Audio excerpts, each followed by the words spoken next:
ডিপিএলে শুক্রবারের ৩ আলাদা ম্যাচে জয় পেয়েছে আবাহনী, মোহামেডান ও প্রাইম ব্যাংক। মিরপুরে মোহামেডানের বিপক্ষে নুরুল হাসান সোহানের সেঞ্চুরির পর ২৩ রানে হার ধানমন্ডি স্পোর্টস ক্লাবের। বিকেএসপিতে নাইম শেখের অনবদ্য সেঞ্চুরিতে শাইনপুকুর ক্রিকেট ক্লাবকে ৯ উইকেটে হারিয়েছে প্রাইম ব্যাংক। এই ঈদে জামা জুতো অ্যাক্সেসরিজের ডিসকাউন্ট।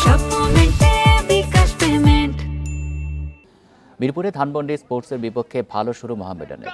এরপর নিয়মিত উইকেট হারিয়ে চাপ বাড়লেও হৃদয়ে 50-তে ২১৬ রানের সংগ্রহ পায় সাদা কালোরা।